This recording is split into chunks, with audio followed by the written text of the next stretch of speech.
All right, guys, welcome back to World War Whiskey. We have our last episode of 2020.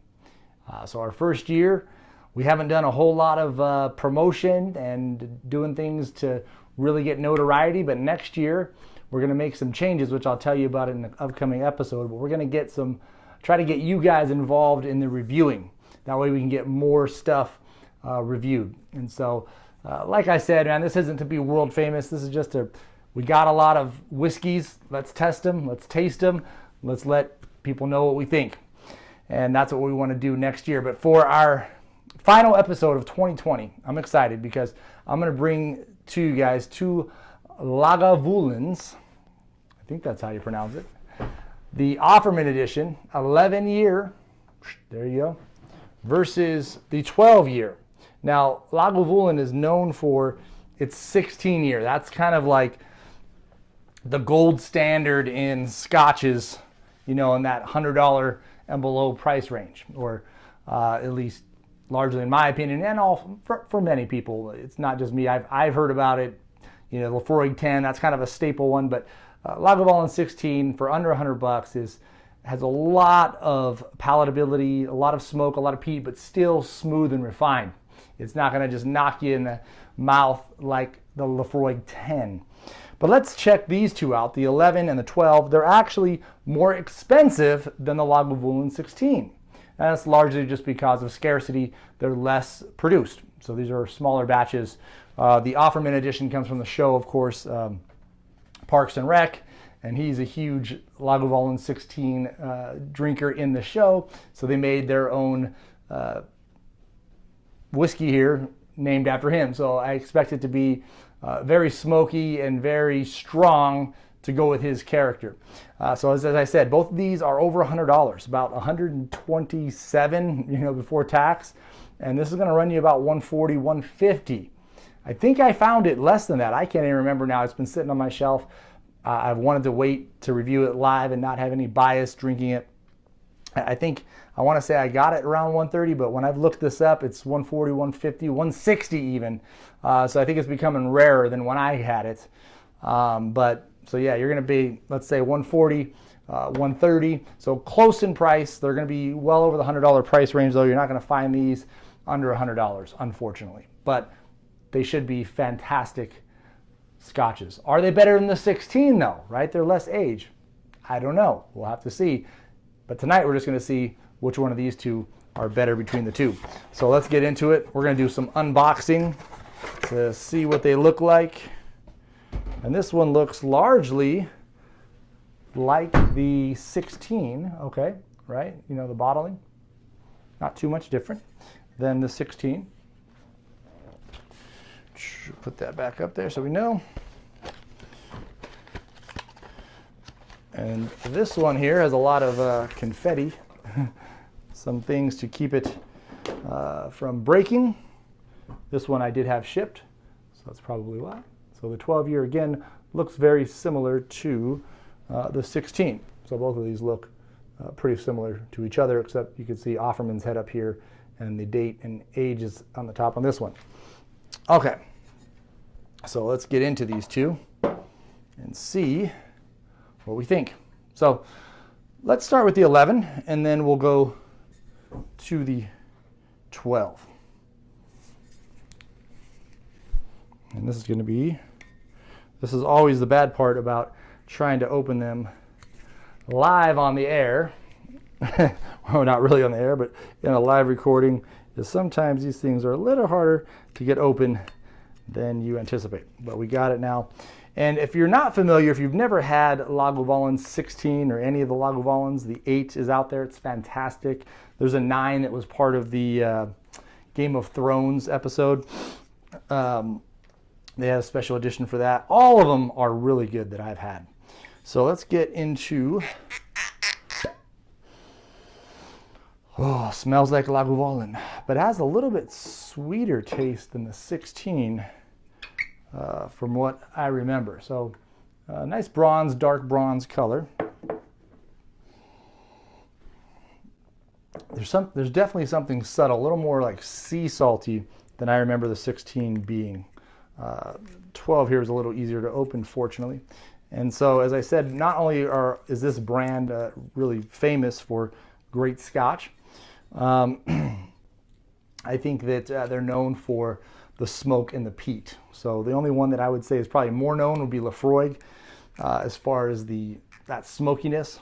But Lagavulin is also known very much for that strong, peaty, smoky flavor. Wow. And this one's a lot lighter. So the 12, both of these obviously are the Islay style scotches. So this is a 57.8. Wow, that's pretty strong, right? Versus a 46. So big difference in the alcohol here.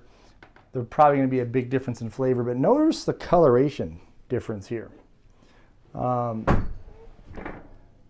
So poured a little more of this one, but this one's a lot lighter. This is a real light gold. I mean, from the top, it almost looks like water. It looks clear, where this one's definitely gold, but definitely a coloration difference. So start with the 11.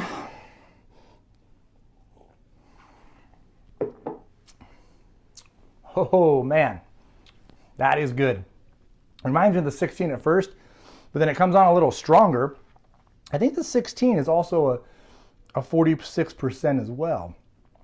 Don't quote me on that. It could be 42, but I want to say it's about 46. So it comes on very similar in the alcohol, but has a little more of a burn to it and a little less peatiness, I think.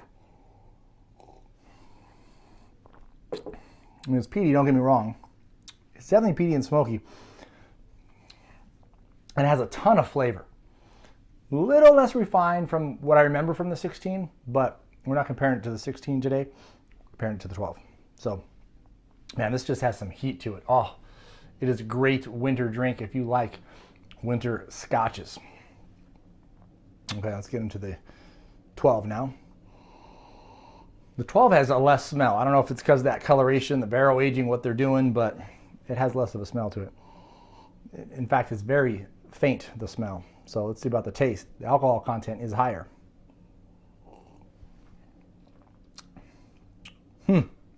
Wow. Two totally different scotches. This one, you taste the alcohol. The alcohol burn is strong. There's no hiding it. You definitely want to add some water to this one. Even if you're a neat guy and don't like ice and water, and you got to add some. It's going to not only open it up, but it's going to ease that burn out of it.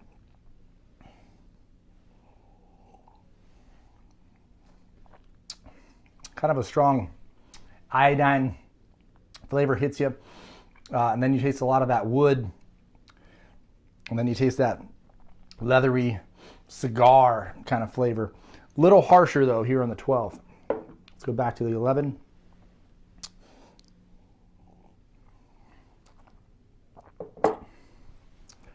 The 11 just rolls like butter after the 12. Flavor-wise, they're pretty comparable. The 12 might even have a little more than the 11. Oh, it's fantastic. It's strong. It's heavy. It almost hurts going down. It's like razors on your throat, but it's good. It's good. So a little bit of water on that one, and bam, it'll be on point.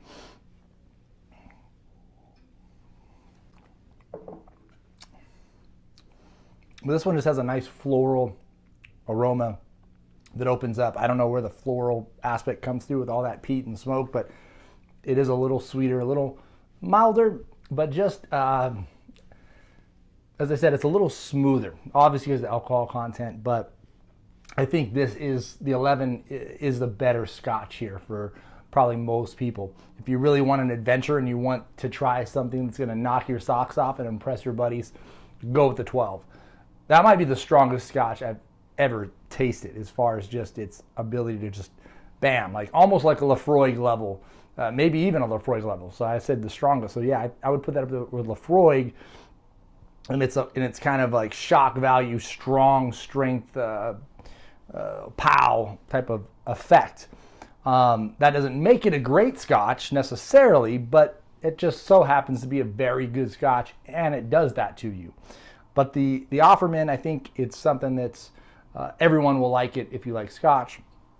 And I think as I said, I think it's just a slightly more refined Scotch for me that I'd probably enjoy drinking over dinner.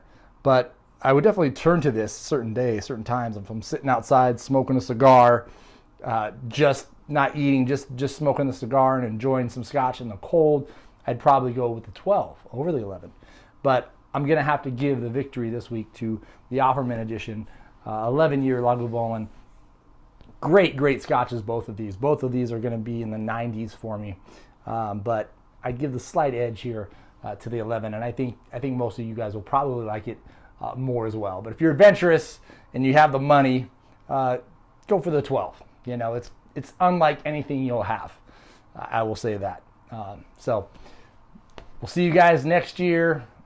In fact, we're going to be going through all of these that we tested this year and ranking them to find what the best Scotch is. So we'll see you next year, guys.